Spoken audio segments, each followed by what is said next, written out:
there's a great Roger Ebert quote.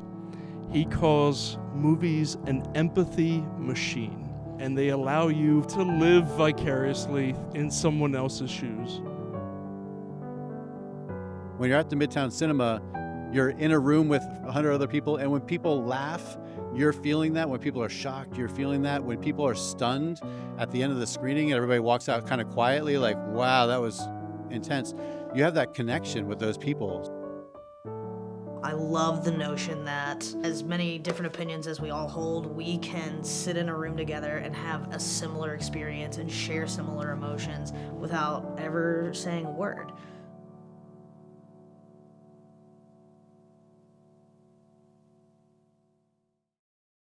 My name is Lindsay Kirkwood, although I go by my last name, Kirkwood.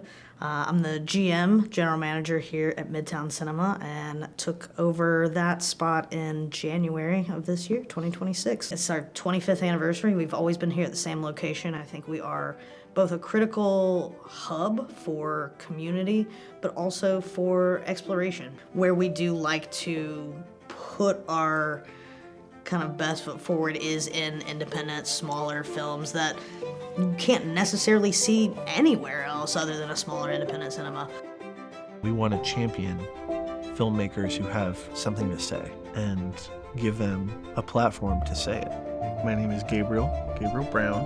I am the assistant manager at Midtown Cinema in Harrisburg. We shoot to have as much independent film, as much international film, as much cult film, and as much documentary film as we can. Through local filmmaking collectives like VidJam and Cinespark, we like to work pretty closely with a local film collective called Movie 8. Shared mission is film in the community. Let's show some things that you can't see in other places or that sometimes would skip Harrisburg. My name is Caleb Smith, and I'm one of the founders of Movie 8. Now that we've kind of grown into the cinema, they've been open arms to saying, yeah, once a month, show a documentary, show an underground film, bring in a filmmaker, do whatever you want. We want the programming here. We both want to show interesting things as much as we can, and so it just works really well like that. When we have Superman, when we have Wicked, those are doing huge numbers that allow us the opportunity to use our kind of smaller theaters, our smaller screens to show more niche underground stuff. Through collaborations with local businesses, nonprofits, local community organizations like Jewish Film Festival and Professionals of Color, the LGBT Center, we're able to really spotlight underseen and under-talked about stories and communities that wouldn't have a chance to see themselves on the big screen otherwise. Folks are wildly interested in coming out at noon on a Sunday, and they're really excited to see things that are happening in neighboring communities. So I think small independent cinemas will be the ones to outlast the big guys. If they can't make it, we do have that community backing and that support that just puts us in a different stratosphere.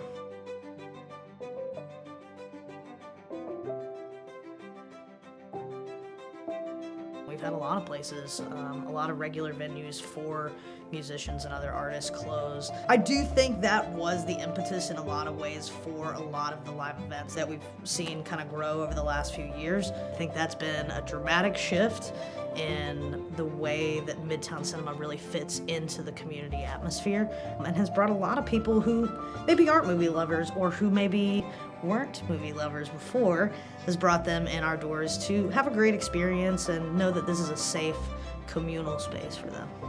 I think that Brad and I we wanted to do an open mic just to see if we could, and then we just kept doing it, and this sort of amazing community of people gathered around it and started coming back week after week.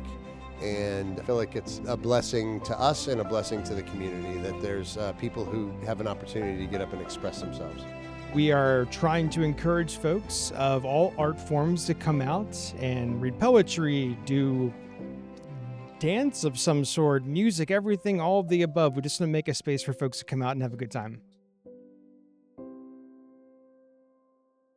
There's a cultural niche that we've carved out where people can spend time in an environment that makes them feel safe and comfortable and reminds them of the movies and what they love and what they're passionate about without having the financial burden of having to pay, $40 for 2 tickets and a popcorn like you might at a multiplex. I love the small theaters. It's a much more intimate gathering than going to a shopping center theater. There is a sense of community when you come here, and it just feels like a group of people who care enough about movies that it's not so much about making money as it is about creating an experience.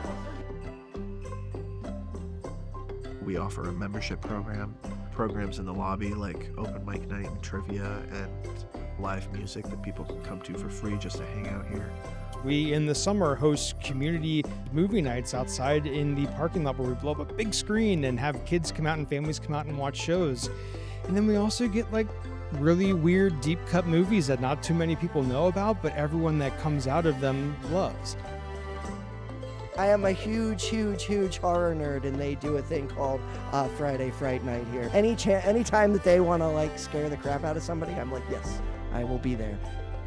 We are in charge of our own image and able to make choices for ourselves that don't have to go through board meetings, because we're kind of like a family making these decisions and what's best for us and what's best for our community. And I've literally shot parts of my films in Midtown Cinema. I've had screenings for my films at Midtown Cinema. Not only is it a block away from where we live, it is part of our lives. I think we have a unique opportunity to offer people access to empathy, which I think is something we need now more than ever. I'm really excited for the future of bringing a new place to spend time and hang out and feel welcome and really engage with art and culture and ask hard questions and ask good questions and give them a space to wrestle with the answers themselves. I like to say, sometimes you do the work and sometimes you're facilitators of the work, and we are facilitators of the work, and we're thrilled to be able to do that.